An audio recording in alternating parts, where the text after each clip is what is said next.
All right, guys, good morning. Welcome to Sobriety, Spirituality, and Sales. We're in the Live the Dream studio this morning. Show's brought to you by Michael Bader State Farm Agency, First and River.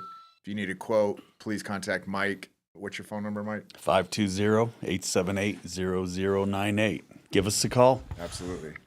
I switched over to you. You did. Yeah, You saved money. You saved me a boatload of money. I actually just got a check from Guild Mortgage for $1,600. So I'm going to dump it back in, though. I'm not going to keep it. Perfect. Perfect.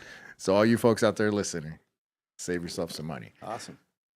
Man, we are thrilled to be here this morning with a fantastic guest that I met back in November. Louis Picazo, welcome. Thank you. Thank you for having me. Appreciate it, guys. Thank you for having me here. Oh, absolutely. We met at the L offices. There was an ASBA event. Yes, sir. Which you put on in Yes, sir. conjunction with some other folks. Yes, sir.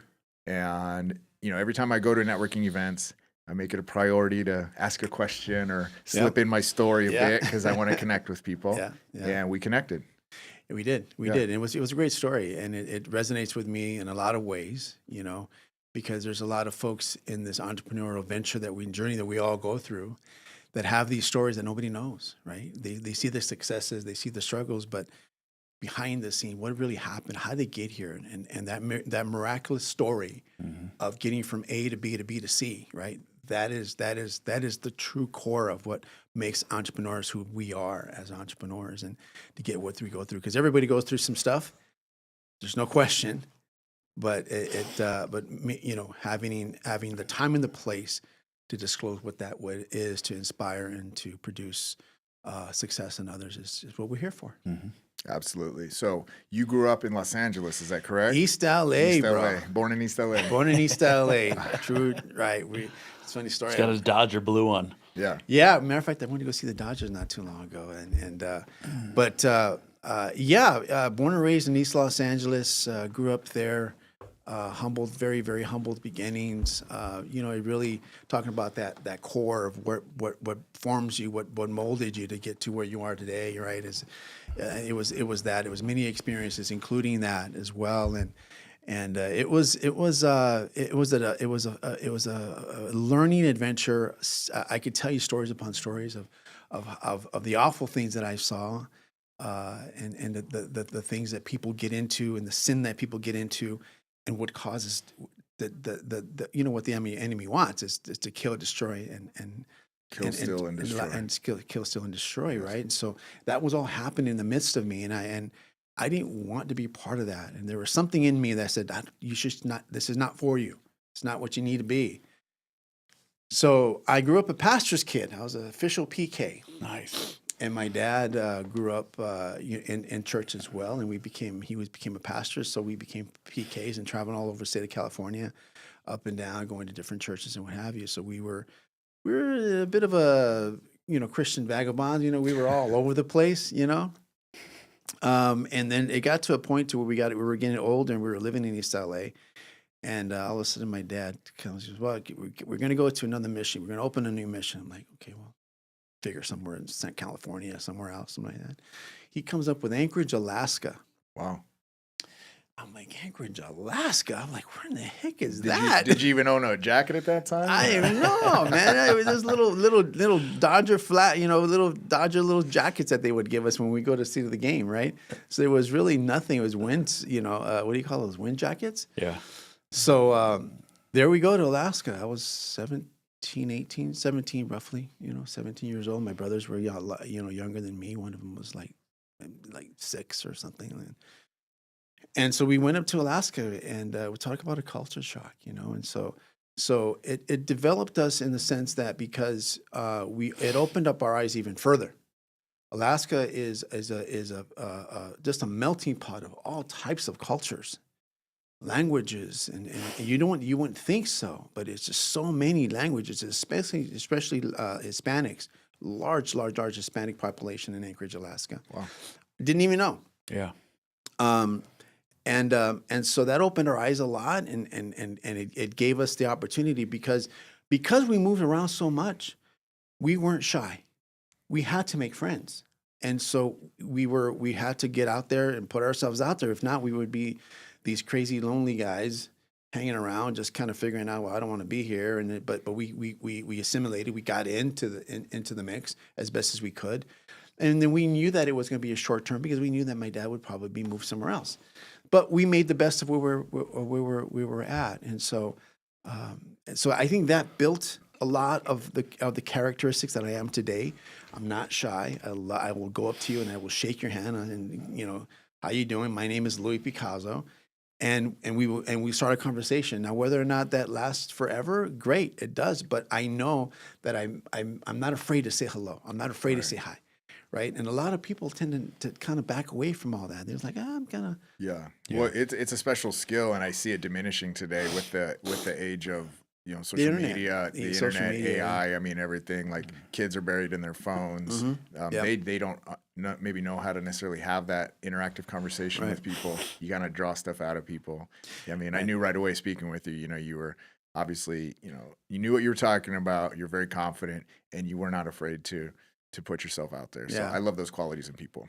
Yeah, it is, and it's not something that you're born with. Mm-hmm. It's something that you prepare for. Something in your life prepares you to be a certain way, right? And some of us don't have the opportunity to grow up in some nice areas or nice houses and nice surroundings, and this picture perfect white fence kind of living, and that's not really reality, at least not for the most of us.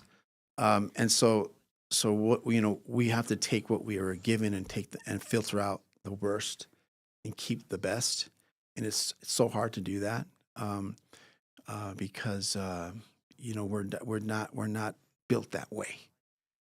We're built to go to the easy way, right? Whatever easiest to go to, and then let me do that, and then I'll figure it out when I do that. But it's easy right now.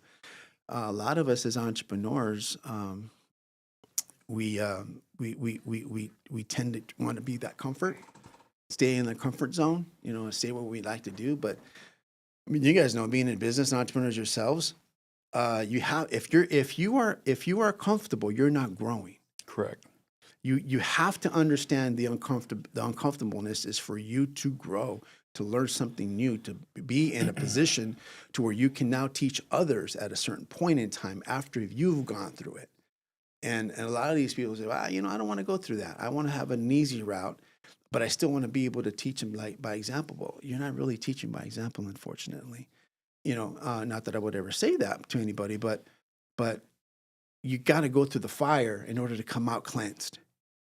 And us as the entrepreneurs, the people that we are, and if we're Christians and spiritual, we God teaches us that by cleansing is going through the fire, and He will be there and cleanse us all the way through that process. So I kind of because I became a life coach and a Christian life coach.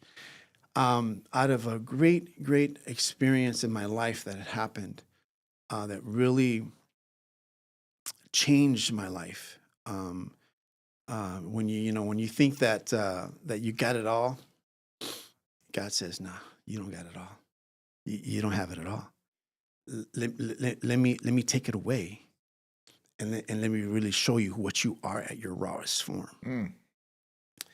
And when God does that for you, that is when you have the opportunity to live the life that you are supposed to be here in this world. And so I had the privilege, and even though I say it, and I had the privilege, and I'm very excited to have gone through the fire so I can come out understanding what I'm here for to do, right? And that is what's important in everybody's life is we don't want to go, we're afraid to go through the fire. We don't want to, and sometimes we're going through it, but we don't accept it.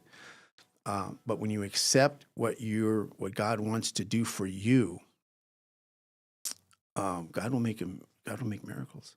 So, question: you grew up as a pastor's kid, which I did not know. That's very interesting. I love that. Growing up in East LA has its challenges. Growing up in anywhere these days, but now was this in the in the 90s, the 80s? I don't want to. I'm aging myself. We're gonna date them. Yeah, I know you're gonna date me. This was 80s, 90s. Okay. And so, did you see? Our show is called Sobriety, Spirituality, Yeah. and Sales. Did you see guys around you, or did you yourself partake in, smoking weed, doing things that weren't necessarily? I mean, being a pastor's kid, your dad probably laid the law down to you pretty I had the easily. foundation. And then speaking on being a life coach, I mean, it sounds like you faced some other challenges as well. So if you want to elaborate on those things Yeah, and what the challenges were, that would be amazing. Yeah.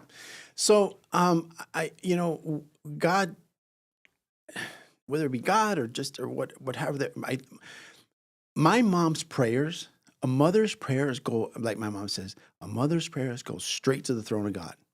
Mm. They go straight there. They're the first ones to get, my mom goes, the first ones to get heard, because all these powerful mother prayers, right? Love that. So I think my mom's prayers really protected us. There were situations where we were in parties and different house parties in LA and different parties in different areas of the country that we were in, and there were some bad things that could have happened to us. I mean, but I never, I would put my foot in, but I never will open the door and get in there, right? And again, I attribute that to my mom and the prayers around us. Total chaos. I mean, I think I was like maybe 10 years old, if not younger than that, when I saw right in front of our house in East LA, a guy murdered, right? Dragged off by the cops because he was high on drugs, so he didn't feel the massive hole in his head. And so he was being belligerent, and the cops just threw him in the back of the car and drove off with the guy. And then I see my uncle and my mom and everybody else just watering the blood off of the side of the street to get it away from the house. Seeing people get shot at and killed, and see people drunk beyond their my imagination, and walking down the street and just belligerent. Seeing one of my best friends, his sister, died of AIDS because she was an intravenous drug user. Beautiful girl. My best friend, who was like a brother to me, was involved in gangs in that area, and would come by and he would show us his sawed-off shotgun in his trench coat at the time, and then come to find out that he would wind up killing somebody in self-defense with that gun. And being attacked and all the stuff around us, and we were like, wow, we don't want to be involved in that, and that's what we're going back to. What we're saying is that, and then so you grow up, right? You grow up, and then you have different types of addictions, different types of temptations, and the enemy has a way of, like, he can't read your mind, but he can really see where your defects are, right? And where you're lacking in certain things. And my lack was, I loved money. I loved having nice things. Mm-hmm. I love that, right? And so God says, God blessed me with this opportunity to build up these franchises and start off and doing well and being that, and then so the enemy saw that, I guess, and surrounded me with folks that equally loved money probably more than I did. And the competition, let's catch up with the Joneses. Who owns more than what? How many fast cars can we have? How many women can we have? Yeah. And you get caught up in that, you get caught up in that mess, and it's a whirlwind. And if you've ever seen a tornado, it just goes and goes, and it doesn't care what's in its way. It'll suck it in, and it'll just turn it.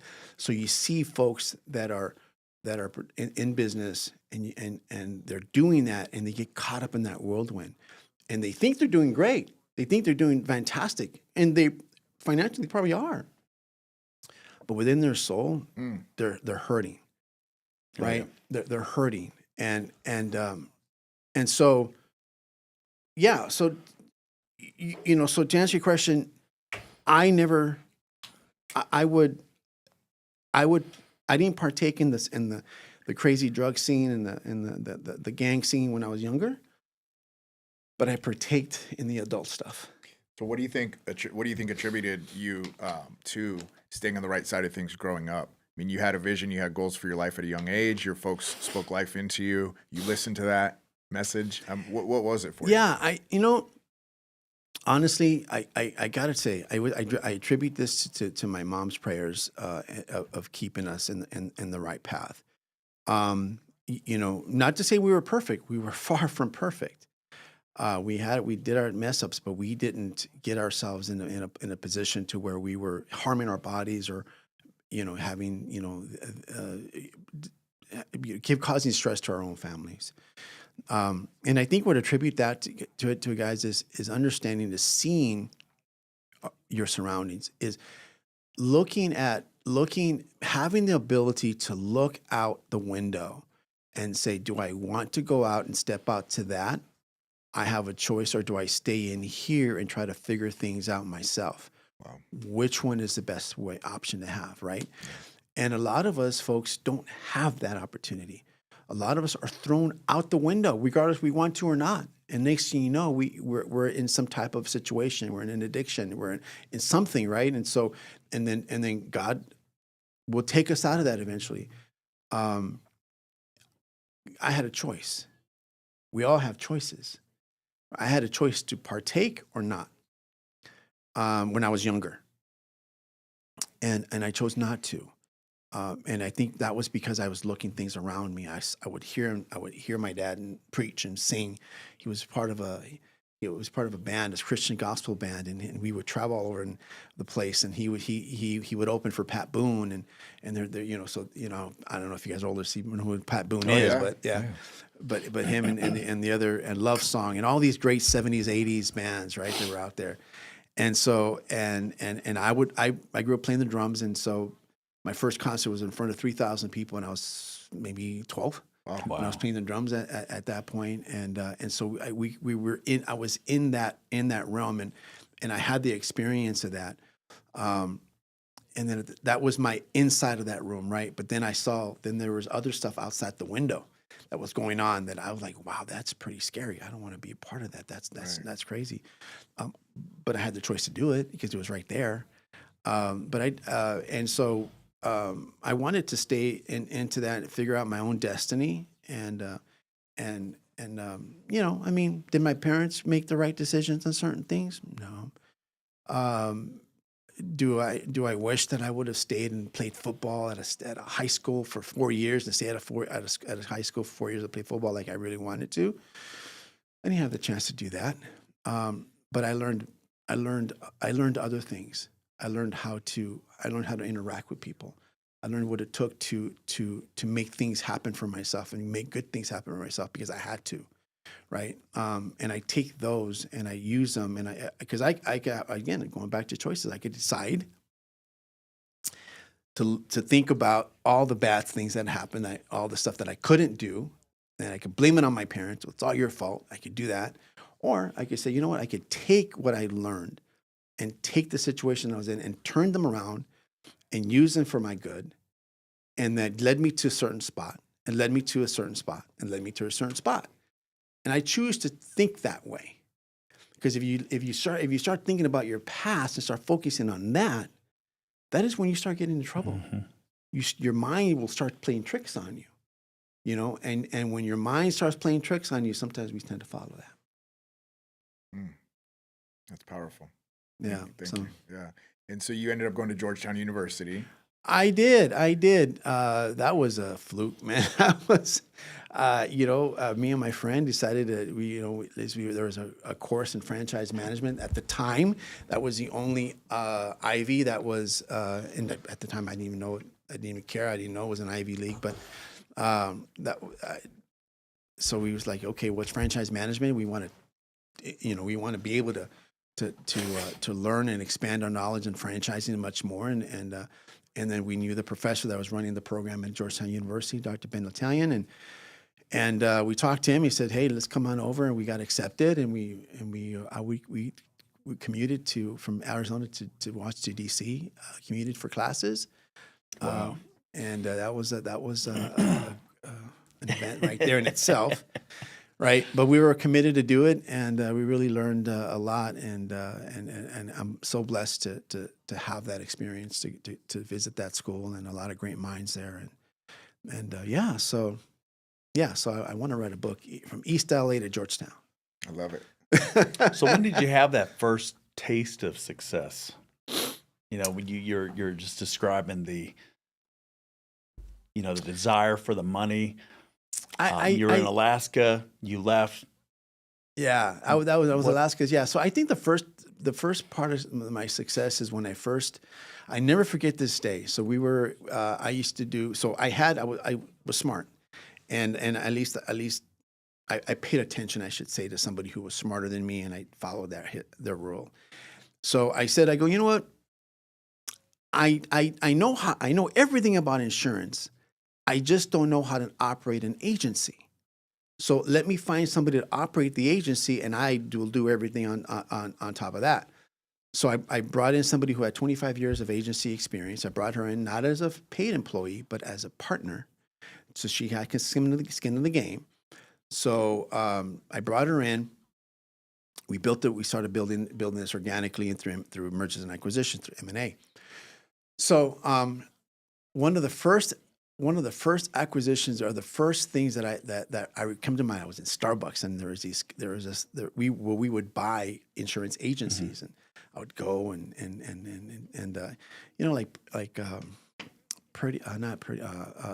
with oh my God, she's an actress, and she was a prostitute, and he was pretty woman. You know what he used to do? Buy businesses. Yeah, that's what he did for a living, and I always loved that. I liked the movie. I loved what he did. Yeah, right. I'm like, God, I want to do that. I want to learn how to do that. So in my small little world, I started buying these businesses up, and my first one was we went to Starbucks. We sat down, and I talked to the owner. I said, I understand you're having difficulties. We can change this around. We can do two options, and we can buy you out, or we can merge with us, however you want to do it. So they agreed. They agreed to have us buy them out. I never forget this feeling that I had, euphoria, was calling up my business partner and telling her, we got it. Give me a check. Send me a check for, I think it was like $20,000. It was the preliminary check.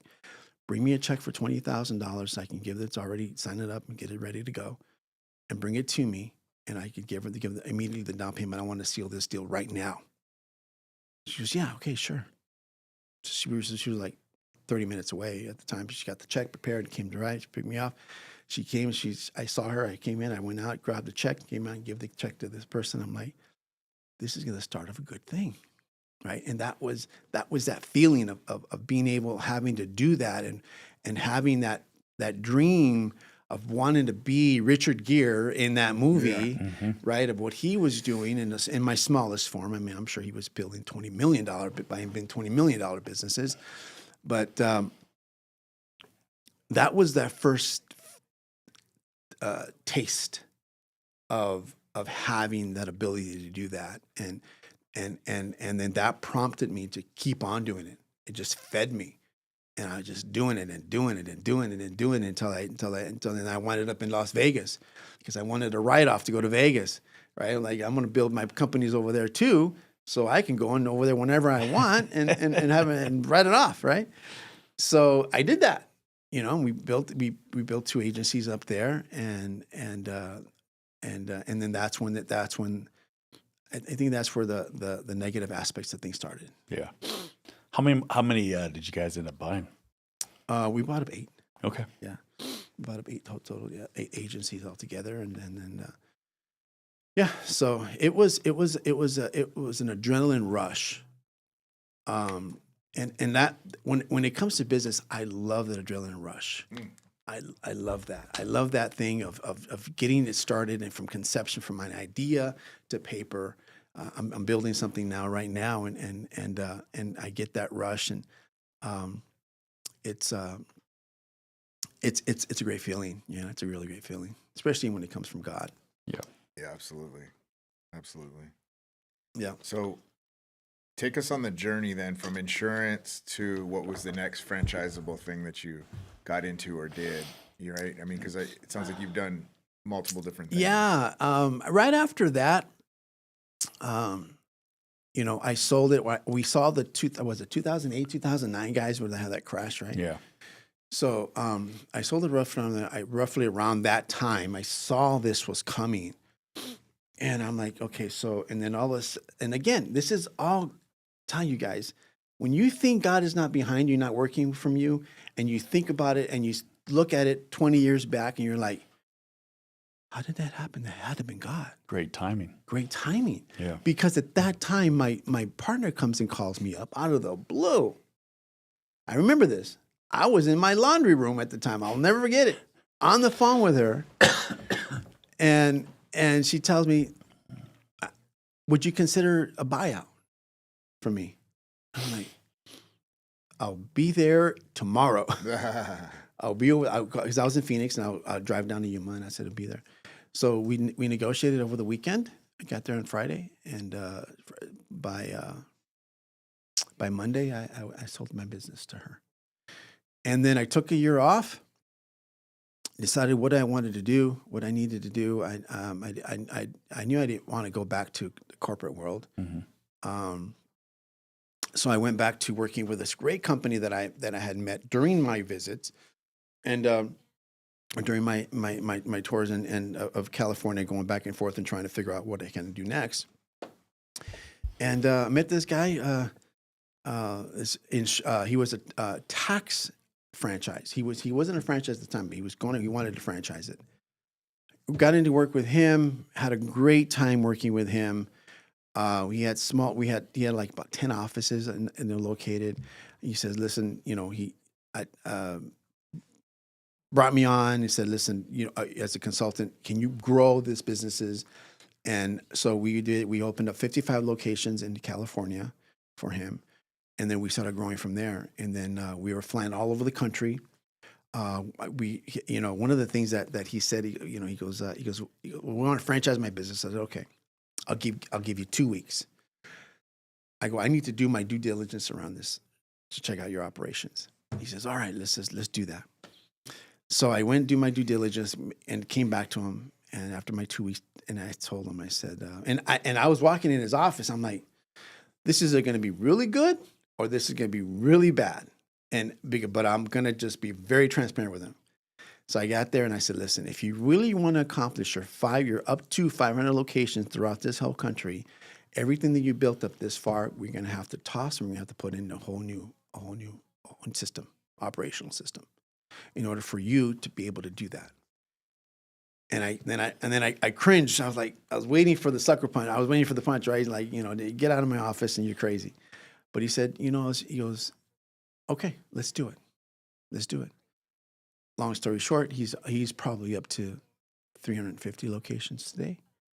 And he's growing across the country, and he's the first Hispanic-based tax franchise in the country that he built. Outstanding. That's incredible. Yeah. And so it, so I'm at a very proud moment. And then from there, it kind of scaled to working out. We went to Sydney, Australia, brought in a brand from Sydney, Australia, a green homes brand that builds green style homes, where it says we're very organic. They use very earth friendly type of products. Brought them in. So I was in Australia for 2 weeks doing that, working with some organizations in Mexico, South America, and these. It's just kind of learning. It's just kind of not being afraid to say no, right? Even though when I don't know everything, I'm gonna learn. I'm gonna figure this out. And so I got in there and figured it out, and helped a lot of people get build their brands here. And so there's so many things that one of the other things that I really exciting is understanding helping people reach their dreams, creating generational wealth, right? That is where we're at. That's where I was more recently, creating that generational wealth. And how do you do that? What does it mean? And those, especially for the minority folks who are entrepreneurs, and they're very, I would tell this story. I told this story at an event a couple of years ago at the International Franchise Association event in Phoenix, Arizona, and we were amongst some fantastic people there. And I told the story. I said, when walking around East Los Angeles, I would see these mom and pops, the carnicerias, the little stores, every small little furniture places, all small mom and pops, right? Growing up, I went to Georgetown, learned franchising, came back again, saw the same places, same there, except they weren't owned by the original owners. They were owned by the daughters, the grandkids, et cetera, et cetera, et cetera. But still one location. I'm thinking to myself, and we're talking 20 plus years that's been passed. I'm thinking to myself, wow, if they knew the power of franchising, they could have taken that model that sustained their business for 20 plus odd years and blessed so many others with that concept. They could have been expanding in the city that they're in the state that they're in the country that they're in, and depending on the model, globally. Yeah. Let's talk about that a little more when we come back from break. We're going to take a quick commercial break and we'll be right back. All right. What matters most to you? Protecting your family, your home, your car, or planning for the future? State Farm makes it simple to protect what matters most. Agent Michael J. Bader is here in your community to guide you through every step, making sure you get the protection you need without the hassle. Whether it's auto, home, life, or business insurance, Michael J. Bader can help you find the right plan today. Call 520-878-0098 or email michael@baderagency.com. Like a good neighbor, State Farm is there. Does your ordinary radio feel a little limited? If you're looking for a new way to listen, it's time for a fresh start. Introducing the Live the Dream Media app, your premier destination and a new level up for digital radio. Over the last 2 years, we've found new ways to ensure your digital radio experience is the best it can possibly be. From live podcasts that spark new perspectives to a 24/7 soundtrack of live music, and even our built-in merch store, we've built a platform that is convenient, high quality, and simple to navigate. But we're only just getting started. Catch all of our shows weekly and join the Live the Dream Media family today and help us change the airwaves forever. Download it for free on the App Store or Play Store today. Live the dream. The dream starts now. Welcome back, Sobriety, Spirituality, and Sales. Louis, thank you for being here, schooling us on franchise models, how to build your business, how to enlarge your business, how to make a bigger impact in the community at large, starting with your family. And then just real quick, guys, my website hopefully has been running at the bottom here. If not, it's mikecurrycoaching.com. If you're a business owner and you know alcohol's running your life and you want to find out who you are on the other side of that, schedule something on my website, shoot me a message. You can catch me on all the socials at Mike Curry. A way to get some clarity around what you're doing, a way to grow your business, a way to potentially make a bigger impact in your community. I'd love to help. So we'll get back into it. Super interesting. You're talking about being an observer. It sounds like the consistent theme throughout your life is being an observer. Yeah. There's different types of intelligence, and observing is one of the highest intelligences, in my opinion. I never heard that, but okay. I'll take it. Well, thank you. It was interesting just to kind of go back on what you said. You saw things growing up, and you said, no, I see what's going on here. I see the destruction. I don't want any part of that. But you also had good folks instilling, some values and things like that into you. And nobody's perfect, right? I mean, like anybody can look back and say, well, my parents didn't do this or they didn't do that. But also it's a very powerful perspective to come and say, look, regardless of, I could sit here all day long and say what they didn't do, but this is what they did do. And then also what I learned from maybe what they didn't do. Those are the lessons that I'm going to use moving forward. Right. We're not looking in the rearview mirror. Exactly. 100%. Right. And that's what we all do. And trust me, I do it all the time. I try and I say, God, take that mentality away from me. I don't want to look in the rearview mirror. I want to look forward, right? And because that's where our future, that's where the future is for all of us, is looking forward. If we start looking backward, we're going to stall. We're going to stall and break down, and God knows what's going to happen at that particular point. So yeah, it's important. It's important to really look forward and understand what what we have to look forward to, because we've gone through what we've gone through for a reason. Everything's a learning experience. Everything's a learning experience. If you're addicted to drug and alcohol, you know, we can go back. So you can very easily, the enemy can say, you're a loser. Look at how you were before. You'll always be the same. You'll always be an alcoholic. You'll always be this. You'll always have that addiction, and so you'll always have that in your back of your head, right? That you're always going to do this. But in reality, you're a new creature in Christ. Mm-hmm. You are a new person, and therefore no longer are you who you were before. You are something new to God. You are a child of God that is going to take you to a new place in time in your future. That's outstanding. And so that's why we believe in that, and that's why it's important to surround yourself with folks that believe in that. To build you up. To build you up and to get you going. It's just kind of crank that engine. It's so funny you say that, because I'm speaking at an event inside of Australia. There's over 100 speakers. It's called Next Top Speaker. Yeah. And I have an opportunity to win $10,000. All right. And so it'll be on the 14th. I get to share my story. It's a 7-minute speech. And I had a coach last night who was helping me craft my talk. And basically I laid out my whole story, and I told her my experience, what I've been through, and the child of God piece is big. It's going to be in my story, because I think a lot of people, it's identity. Right. If you don't have a clear identity as a young person, you had an identity of who you were. Right. You know, if I look back on my life, and again, it's a reflecting point. It's not, I'm not going there to get into misery or look back and say, poor me. I didn't have an identity as a child of God. I looked out the window as you did, but I said, oh, those guys are cool. Yep. I was swayed by the wind. Yeah. Mm-hmm. Right. But now I know who I am today. I know whose I am today. Right. And so for those reasons, the news doesn't bother me. What people say in passing doesn't bother me. Yeah. Heck, posting on social media, I could care less what people think of me. Yeah. I know I have a mission. Right.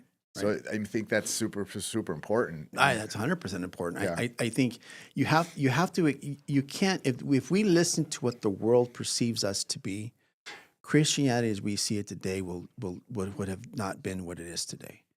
Us, we're messengers, we're examples. We're not perfect, but we provide the perfect word, right? We provide that perfect lesson that Jesus was on this earth, what he did, and he provided that perfect way of life, of living, right? We don't claim to be perfect as Jesus. That's just dumb. But we want to be able to say, listen, we're all imperfect here, but we have something to go by. A Bible, a teaching, the word that can get us to the next level in our life without feeling guilty, without feeling like, the world is not looking at us the way we're supposed to be. We're not acting the way the world wants us to be. We're not acting the way, we're not out there getting ourselves out there. I mean, social media is great, but it's how you use it, right? It's how you use it and how much you use it. And so I think it's really important for us as people, and as people, as entrepreneurs, we work for the best of our community. We work for our community. We have our business because we want to support the community that we live in around us.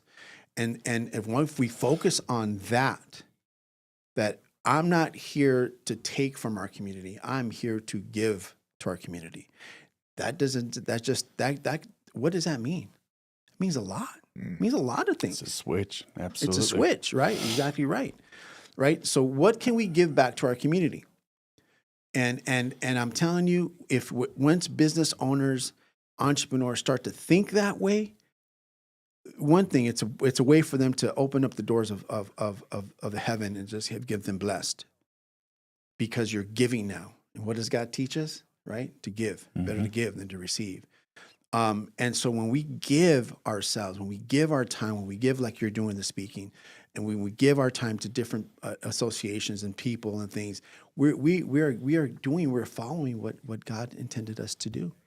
And so I think as an entrepreneur now, we have to turn our mindset, you know, and what is, you know, what is the real meaning of repentance?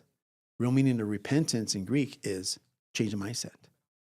You have to change our mindset. So we have to repent every day and changing our mindset and what we want to do and accomplish. I love that. And you know, you said you did life coaching. You know, Yes. I don't know if you'd agree with this, but I feel like since I was baptized, since I was made new, Yeah. I feel the power of the Holy Spirit, and especially with coaching clients, is there sometimes I'll say things and I don't know where the heck that came from, and they're like soaking it in. They're like, "This is so Yeah. good." Yeah. I'm like, "That's it. I'm just a vessel. You know, it's getting channeled through me." Right, 100%. You know? No, 100% believe it. 110%. So another thing that I do is on Wednesday nights, I work with the Hispanic community, those that are going through separation and divorce. I work with men and women, with me and another partner of mine that we work with that. And it was very difficult for me because I'm bilingual, but I'm not comfortable bilingual, right? Gotcha. Right? So I speak English all day long. Spanish, I got to think about it. I'll get my message through, but I got to think about it. So I was very reluctant when I got asked from being in this and participating in this, because I was like, okay, well, it's all Spanish. I don't know if I could do that, but I went with it. I'm like, I'm just going to go with it. God, this is on. You led me here. This is what it is going to be. And before I start, I said, God, just let your words come right through me, because I do not know anything. I am not as wise as you are. I have no idea what these people are going through other than what I know why they're here. But I don't know what's behind them. I don't know what's behind the back door. I don't know what's pestering, what's got them here. But give me the words to inspire them, to lead them to you in some way or form. Because in my own mind, I have no idea what I'm doing. So yes, I 100% agree with you when it comes to that. We're vessels, bro. That's all we are, man. We're all vessels in this world. Willing participants. 110% willing participants, Yeah. bro. Yeah. Yeah. Well, you know. So so I'm interested. You notice again, going back to you're observing. Okay, people could franchise these things. They can make a bigger impact in their community. Yeah. I can help more. I can serve more. Sure. So how did that get into today, where you've got a couple different businesses where you found a need in a social issue today? Yes. Okay, and how does that drive what you do today with what you're currently doing? And I'm going to guess it's not about the money now; it's about serving and helping people. Correct. 110%. It is. It's about serving and helping people, because you find, and again, going back, and thanks for opening my eyes about the observation thing. I never really thought about it. I never thought about it the way you thought, the way you mentioned it, and I think it's something, I don't know. I never really thought about it. I just kind of saw it. I looked, I saw an opportunity, and I ran with it. So, and so I saw this opportunity within the group that I'm in, and all of the behind the door issues, the back office issues, as I would say, that are, they always had issues with their real estate, with the businesses that they had, with their assets and everything else that was going on. And they're manipulated. There were scammers out there just taking money from these people. And I would hear it consistently. And then, so I was like, okay, well, that's a problem.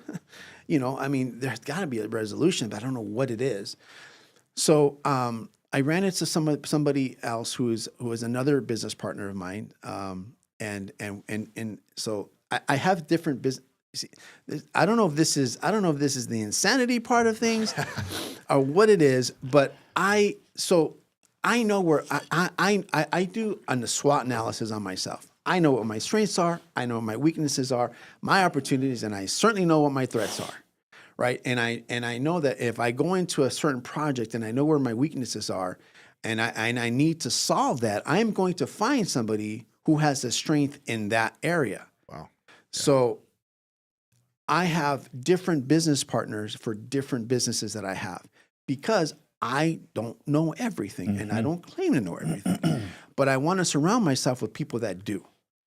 and so this particular person has really good expertise in real estate marketing, real estate and real estate marketing, lending, mortgages, et cetera, et cetera, et cetera.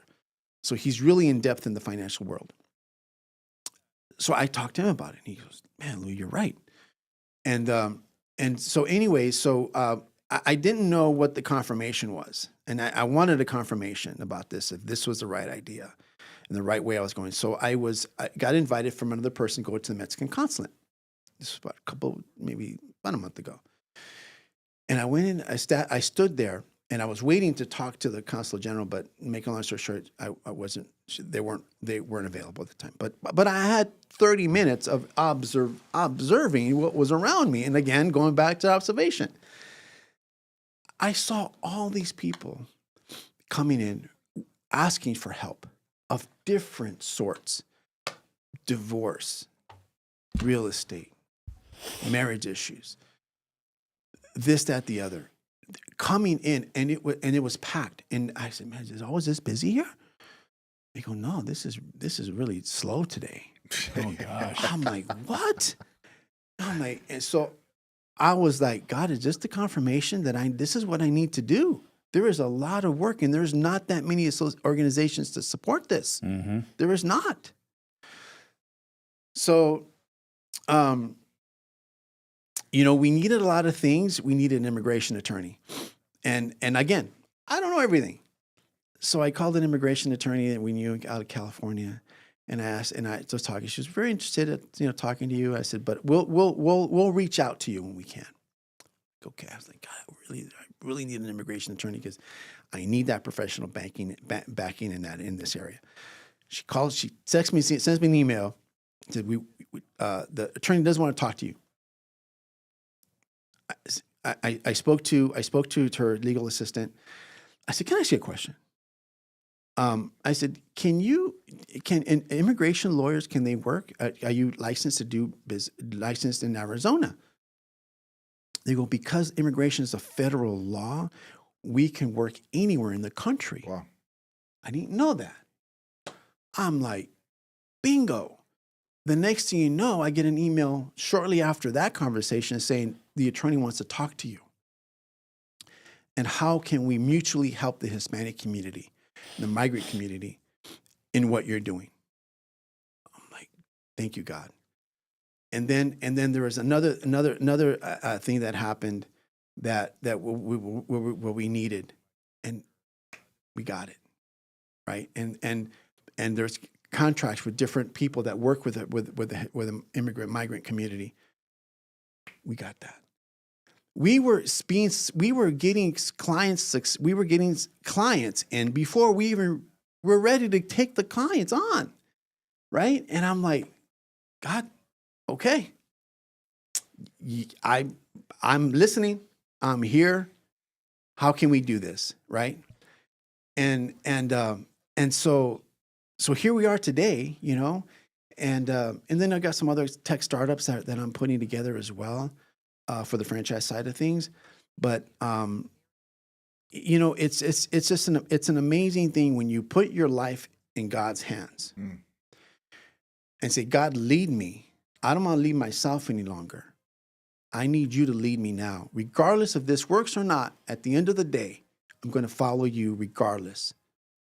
And once you committed to God in that manner and committed your entire life, your passion, everything that you have to follow God in his truth and his ways, you're going to be successful. Not to say you're not going to have bumps in the road, but you're going to wind up being successful. Mm-hmm. And the bumps in the road are just learning stuff that you need to learn in order to make sure that you're going to the right track. So, thanks for mentioning that. But yeah, we're excited about it, and I couldn't be any much more really, really excited. It's hard. I mean, what is it? I mean, business is hard. You worry about things. We're like, okay, well, I got to get this going because the bills are coming in and things like that, and what we all as entrepreneurs think about sometimes. But we get through it, and we're gonna make it happen. So the lessons for the young people out there listening, being an observer, being persistent, being an opportunist, because part of that observing is you see, hey, I see a need here, you know? Yeah. Do the right thing. Yeah. Yeah, do the right thing. And not be afraid, and really trust in God. You know, and not just trust in ourselves, but trust in God in the future. And so, you know, going back to you know, we all have addiction qualities of some sort. But that's exactly what they're past addictions. They're not your current addictions. You're observing, you're looking for opportunities, you're wanting to make a difference, and you can utilize your story to do that. You can have each and every one of us has a story. We can mold that story into something that is going to be beneficial for others. That's the truth. That's the truth that you're giving, and you're inspiring others. You know, don't let your stuff, the bad stuff that happened to you, be in vain. And let me explain that.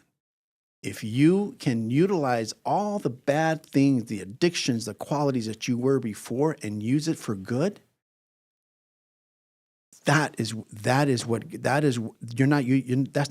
to be in vain. All the hell that you went through is going to go to a positive reinforcement for somebody else. And I mean, there's stories upon stories in the Bible of people that were not good people. Mm-hmm. Weren't good people, but God used them for good. Absolutely. God uses the mess in our lives for good. So if we make sure that we don't get ourselves put up in their mindset of, man, I'm an addict. I can't do nothing. I'm an addict. You know, nobody's going to respect me. Nobody's going to want to hear me. I'm just another addict.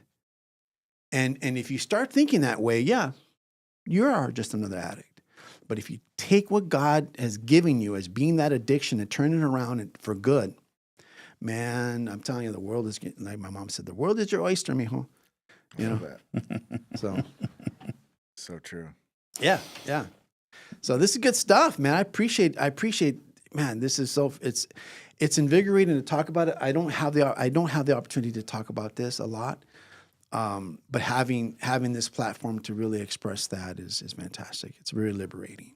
Yeah. So this business where you're helping the Hispanic community, how do they get a hold of you? Or yeah, they can just get a hold of me through my directly to me. My email, Louis Picazo, Picazo.com, at gmail.com. And we can talk about how we can help. If you're in an organization that has a lot of immigrants that are in that situation that need help. Yeah. So what exactly is it that you help with? I mean, do you want to let the audience know, like, what are you able to help with? Right. So financial protection services, what we do is we're basically let me come run the scenario. So let's say family breadwinner exits, either gets detained or gets deported. Mm-hmm. Okay. The wife and kids are here. Mm-hmm. They're legal. They're U.S. citizens, either by birth or by having the visas or the immigration card. They have assets. They have a home. They have a car. They have a business. Usually, they have businesses, right? So how are we going to how we help them? Well, we make sure, first of all, that we secure their assets through a trust. So you make sure that nobody is going to be able to come in there because, you know, there could be the government, state can come in and say, we want this because X, Y, and Z. We protect them by providing them with a trust. So we protect their assets. We make sure that they have assets. Then we make sure that we have competent people that is going to protect them and step in when they need to.